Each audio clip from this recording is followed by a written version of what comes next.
You're watching AY Media. Here, we explore the forces that shape our world. And in today's chapter, we begin a deep dive into the history of money and how the US dollar rose to power by exploiting the world with evil strategies. The story of money is the story of control, and the story of control is the story of those who manipulate nations from the shadows. Let's begin at the very start, before gold, before paper, before banks. Humans traded goods directly. This was the barter system. I might trade you my fish for your firewood. It worked in small groups, but soon a major problem appeared, the coincidence of wants. If a fisherman wanted shoes, but the shoemaker wanted salt, not fish, trade became impossible. Society needed a universal medium of exchange. And so, societies turned to commodities as money. Salt in Africa, cattle in ancient Mesopotamia, shells on Pacific islands. These worked for a time, but each had flaws. Salt dissolved in water. Cattle could die. Shells were too easy to collect. The search for the perfect money continued. Eventually, humanity discovered the ultimate form of money, gold and silver. Durable, rare, divisible, and trustworthy. Unlike salt or shells, gold could not be created at will. The best thing about gold?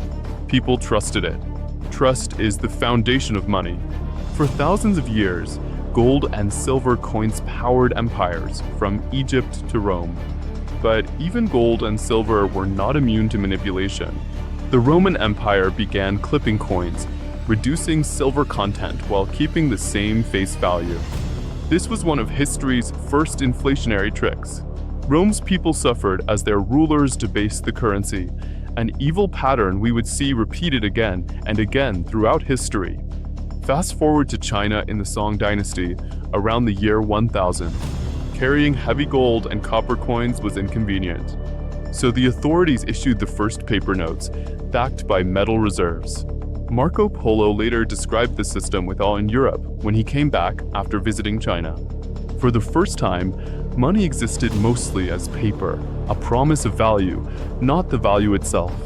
This concept soon spread in Europe. In medieval Europe, goldsmiths started storing precious metals for merchants. Instead of withdrawing the gold, merchants began trading the receipts because each note was a promise that gold was stored safely. This was the birth of banking. But soon, greed crept in. The goldsmiths realized not everyone would redeem their gold at once. They issued more notes than the gold they held. This fraud created the word debt. The concept of debt started planting the evil and greedy seeds of central banking. Thus, the era of debt began. In 1694, the Bank of England was created, the first true central bank. Its purpose? To lend money to the government for wars and other needs. Notes were printed far beyond the gold reserves, and debt became a permanent feature of society. This model would spread across Europe, enslaving nations to bankers. The evil grip of central banks was tightening, and this continued to grow for next few centuries. Fast forward to early 20th century, a new power was emerging. The industrial America was on the rise, and most of the greedy and powerful families of America wanted to build a central bank in USA as well. But not everyone was greedy and evil. In 1912, three of the America's most influential opponents who resisted the formation of Federal Reserve, they boarded the fantasy of the sea, the Titanic. We all know what followed. Right after the disaster, resistance against the central banking was collapsed. By 1913, the Federal Reserve was born. Coincidence? Or a deliberate act of evil to silence opposition? Whatever the truth, America now had a private central bank controlling its money supply. With the Federal Reserve in place, World War I was staged by bankers to crush the rising Germany and also indebt the Europe. The Fed created money to fund the war on both sides, enriching bankers while millions of soldiers died in Europe. America realized it could profit from chaos by lending to both sides. Evil had found its engine, central banking. After World War I, Germany was destroyed and Europe was indebted. In the 1930s, Adolf Hitler rose to power in Germany. He understood how central banking is the root of Germany's destruction.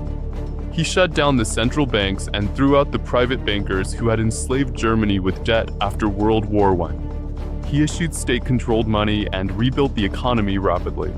But this threatened the central bankers' global system. Soon, Hitler and Germany were dragged into World War II, then tricked and betrayed, surrounded, crushed, and silenced. The message was clear: no nation can defy the central banking order for long. World War II devastated Europe, but not America. While Europe bled, America sold weapons, food, and supplies in exchange for gold. By 1945, the US held 2/3 of the world's gold reserves.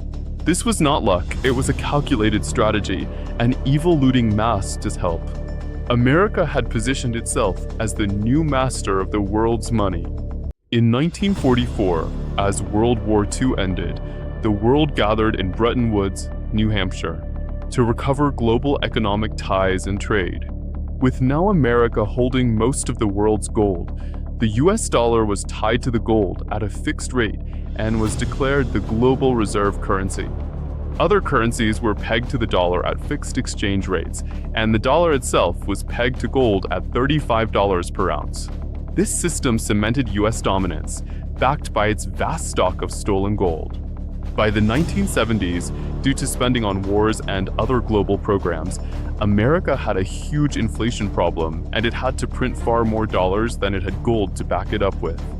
Foreign nations, understanding that their dollar reserves is depleting in value, began demanding their gold back in exchange of the dollars, thus forcing US on the brink of default and currency collapse. Understanding the dire situation, at last in 1971, President Nixon closed the gold window. The dollar was no longer redeemable in gold, not backed by gold, but now needed to be enforced through weapons and force. Dollar was now a total fiat currency. So, what is fiat money? The word fiat means let it be done. Fiat currency has no intrinsic value, no gold backing. Its value exists only because governments decree it and enforce it through laws, armies, and fear. In other words, fiat money is paper backed by force, not by trust. To preserve its power, America knew it needed support of something powerful, a commodity that runs the world, the oil. Through war, coups, and terrorism, the US placed its puppets in oil-rich nations like Saudi Arabia and a few others, and thus taking control over oil and other resources. From that day on, all oil must be sold in dollars. Thus, petrodollar was born through terrorism.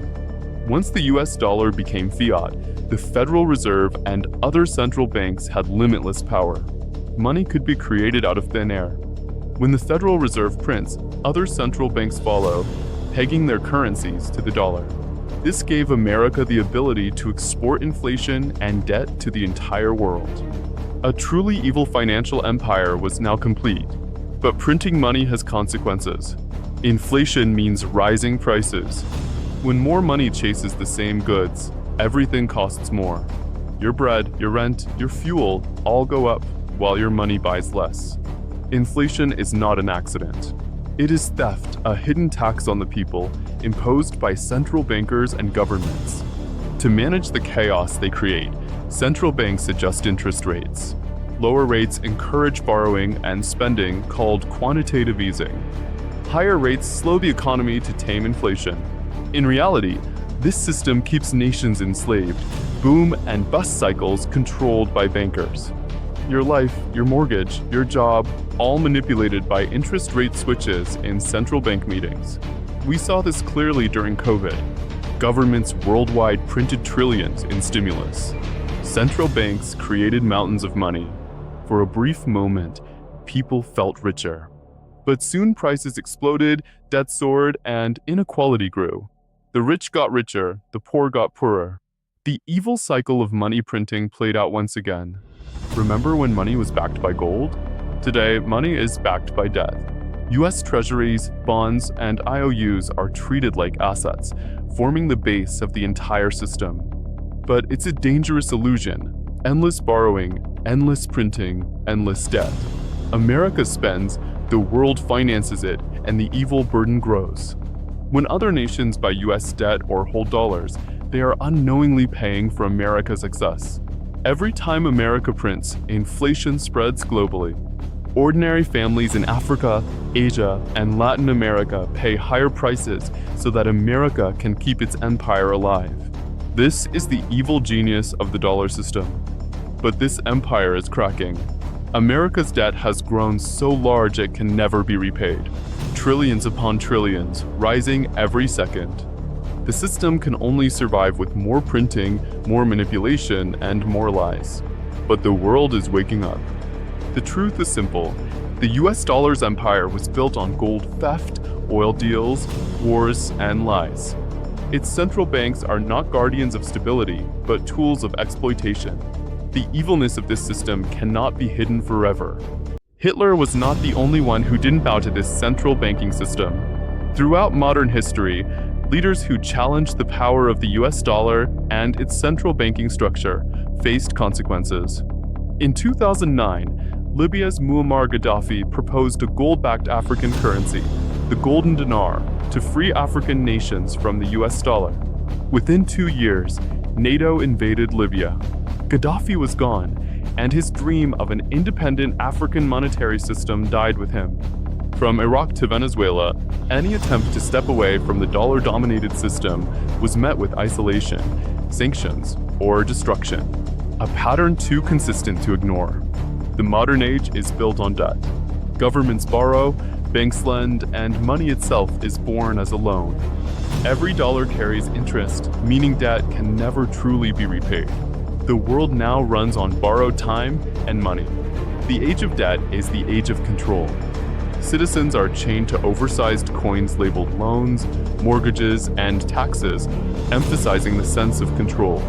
As cash lost its power, money transformed into digits. Plastic cards replaced paper, followed by online banking, digital wallets, and mobile payments. Today, most money is just data moving between computers. The world entered the era of digital illusion, where numbers define value.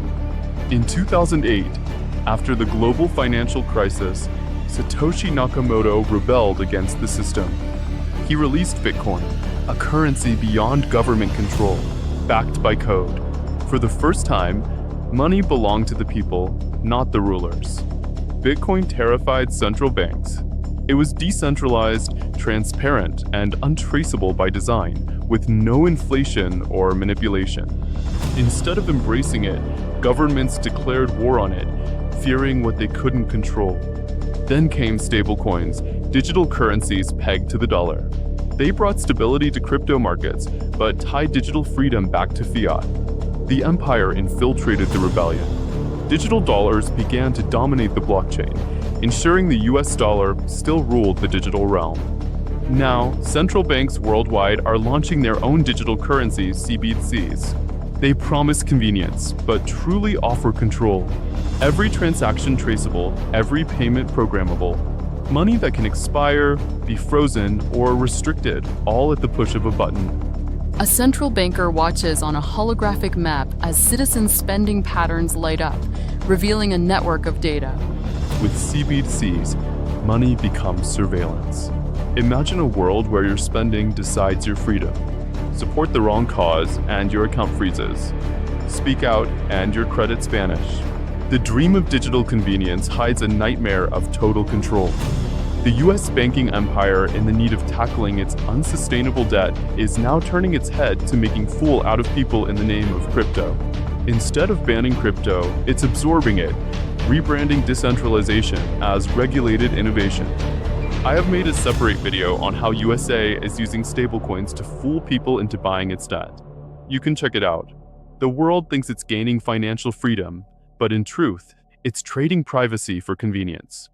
A person smiles at their phone, unaware of data flowing to government servers behind them. Humanity stands at a crossroads. One path leads to decentralized freedom, open blockchains, Bitcoin, and self-custody. The other leads to digital slavery, CBDCs, programmable money, and total surveillance. The question is not what money will be, but who will control it. The story of money has always been the story of power. Every transformation has been a struggle between freedom and control. The dollar empire may soon fall, but what replaces it will define humanity's future. Will money finally serve the people or enslave them completely? This would be the end of my episode. But in truth, the story of money is still being written and is going to change drastically in the coming times. You are watching AY Media, where we decode the forces that shape our world. In our next video, we'll explore another story that challenges what you think you know. Until then, stay curious, keep learning, take care.